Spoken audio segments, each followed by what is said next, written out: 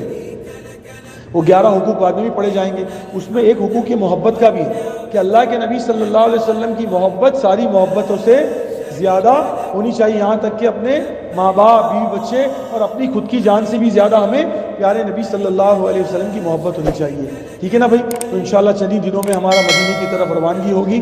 اللہ تعالی ہم سب کے لیے آسان فرمائے، قبول فرمائے۔ اس کے لیے اپنے آپ کو چند چیزوں سے آراستہ کرنا ہے۔ ایک تو درود شریف کی مقدار کو بہت بڑھانا ہے، اچھا درود شریف پڑھنا ہے بڑی تعداد میں، بڑی مقدار میں، اور درود شریف کو صحیح کرنے کے حلقے بھی لگانا ہے۔ درود شریف کئی قسم کے ہیں، ان کو یاد کرنا ہے۔ اسی طرح پیارے نبی صلی اللہ علیہ وسلم کے عمر مبارک میں جا کے کس انداز میں اور کس ادب کے ساتھ میں ہمیں کیا پڑھنا ہے وہ بھی ہمیں سیکھنا ہے، کیا الفاظ پڑھنے ہیں، کن الفاظ کے ساتھ میں آپ پر درود و سلام پیش کرنا ہے، اور وہاں پہ کیا دعائیں مانگنی ہیں، اور اللہ کے نبی کے ساتھیوں کو کیسے سلام کرنا ہے، یہ سب سیکھنا ہے، ٹھیک ہے نا انشاءاللہ، جیسے حج کے ارکان سیکھے تھے۔ اسی طرح مسجد نبوی کے فضائل، مدینہ منورہ کے فضائل، وہاں کے آداب، وہاں کی برکتیں، اور وہاں کی جن چیزوں میں وہاں سے ہمیں بچنا ہے۔ خاص طور سے تعلیم کے وقت میں ایک بہت اہم بات بتائی گئی تھی کہ قرآن کریم میں ایک آیت ہے جس کا خلاصہ مفہوم ہے کہ اے ایمان والو، ہرگز تمہاری آواز کو نبی کی آواز سے اونچی مت کرنا، اگر تم نے ایسا کیا تو تمہارے سارے اعمال برباد کر دیے جائیں گے اور تمہیں پتہ بھی نہیں چلے گا، سارے اعمال ختم، برباد، اور پتہ بھی نہیں چلے گا۔ ایسا کیوں بولا پتہ بھی نہیں چلے گا؟ کہ پتہ چلے گا تو آدمی توبہ استغفار کرے گا، ایسا اڑ جائیں گے آداب کہ آدمی کل قیامت میں پچھتائے گا کہ ہائے افسوس ہے مجھ سے کیا ہو گیا۔ اس لیے اپنی آواز کو بالکل وہاں اونچی نہیں کرنا ہے۔ یہاں تک کہ بتایا گیا ٹریننگ میں، مدینہ منورہ میں کہیں تھوکنے کی نوبت آئے تو پولیتھین بیگ میں تھوکنا، یا پھر کہیں یعنی واش بیسن وغیرہ میں تھوکنا، وہاں کی سرزمین پہ ادھر ادھر تھوکنا نہیں۔ مدینہ منورہ ہے، وہاں کی کسی چیز کو برا مت بولنا۔ ہاں، ایک نے کہہ دیا مدینہ منورہ میں قیام کے دوران میں کہ یہاں کی دہی تو بہت کھٹی ہے۔ خواب میں آپ صلی اللہ علیہ وسلم آئے اور کہا کہ میرے شہر سے نکل جا، میرے شہر کی دہی کو کھٹی بولتا ہے، جا کہیں اور جا کے چلا جا، تیرے کو اچھی دہی ملتی۔ سمجھے نا بھائی؟ مدینہ منورہ کی مٹی میں شفا ہے، وہاں کی ہوا میں شفا ہے، وہاں کی ہر چیز بابرکت ہے، اس لیے وہاں پہ رہتے ہوئے فرمایا کسی بھی چیز کی کوئی شکوے شکایت نہیں۔ یہاں پہ آ کے میں ایک بات اور عرض کر دوں، میرے تمام حجاج اکرام سے لجاجت سے مؤدبانہ عزیزانہ گزارش ہے، یہاں تو چند لوگ بیٹھے ہیں، بہت سارے لوگ نہیں ہیں، وہ گروپ میں سن لیں گے، لیکن آپ حضرات بھی اس کی فکر کریں، جو ہو گیا نا اس کو اللہ کا شکر مانیں۔ سب چلے ہیں، سب تھکے ہیں، کسی نہ کسی لائن سے ہر ایک کو مجاہدہ برداشت کرنا پڑا ہے، لیکن اللہ کے واسطے اپنی زبان پر شکوے شکایت لا کر حج کمیٹی نے انتظام نہیں کیا، معلم نے ایسا کر دیا، حکومت نے ایسا کر دیا، پولیس ایسی تھی، یہاں یہ ترتیب نہیں تھی، وہاں وہ ترتیب نہیں تھی۔ ارے اللہ کے ولیوں، اللہ کے گھر کے مہمانوں، حجاج اکرام، ہم اللہ کے مہمان تھے، اللہ ہمارا میزبان تھا، سمجھے نا بھائی؟ جو ہو گیا اس کو کیا کرنا ہے بولو بھائی؟ درگزر کرنا ہے، اس کو اللہ کا امر اور اللہ کی طرف سے سمجھنا ہے۔ باقی ہاں ایک بات ضرور ہے کہ کوئی قابل مشورہ کچھ باتیں ہوں گی تو اس کے بارے میں ہم ضرور مشورہ کریں گے، اس کی فہرست بنائیں گے تاکہ آئندہ یہاں کے انتظامات میں سدھار ہو سکے اور آنے والے حجاج اکرام کے لیے اور آسانیاں پیدا ہو سکے، وہ ایک الگ بات ہے۔ لیکن شکوے شکایت کرنا اور چڑچڑاپن رکھنا، ایسا ہو گیا ویسا ہو گیا، نہیں بھائی۔ ہم نے دیکھا، خود بھی محسوس کیا، اپنی آنکھوں سے بھی دیکھا، کارگزاری بھی سنی، تمام حجاج اکرام نے بڑی محنتیں، بڑی مشقتیں اور بڑے مجاہدے کے ساتھ میں فرمایا مینا کا قیام بھی کیا، عرفات بھی پہنچے، مزدلفہ کی رات، اور پھر کنکریاں مارنے میں تو پھر سب کی حالت، لیکن یہ سب کو اللہ کی محبت میں کیا۔ ہم نے کس میں کیا بولو بھائی؟ جب یہ سفر عاشقانہ سفر تھا، اللہ اور اللہ کے رسول کی محبت میں تھا، تو پھر شکوے شکایت کس بات کی بھائی؟ ہاں بھائی پہلے ہی ہم تو تعلیم میں سن کر آئے تھے یہ عشق نہیں آسا بس اتنا سمجھ لیجئے ایک آگ کا دریا ہے اور پار کو جانا ہے، وہ دل ذرا سنبھل کے محبت کا نام لے کمبخت بار عشق اس سے اٹھایا نہ جائے گا۔ تو یہ محبت والا سفر تھا، جو ہوا جیسا ہوا اللہ تعالیٰ قبول کرے، شکوے شکایت کو اپنی زبان پر نہ لائے اور اپنے حج کے عظیم اور کثیر ثواب کو ضائع نہ کرے۔ کریں گے نا اس کی فکر انشاءاللہ؟ اللہ تعالیٰ ہم سب کے لیے آسان فرمائے، قبول فرمائے۔ سبحان اللہ و بحمدہ، سبحانک اللہم و بحمدک، نشہد ان لا الہ الا انت، نستغفرک و نتوب الیک۔ سبحان ربک رب العزۃ عما یصفون وسلام علی المرسلین والحمد للہ رب العالمین۔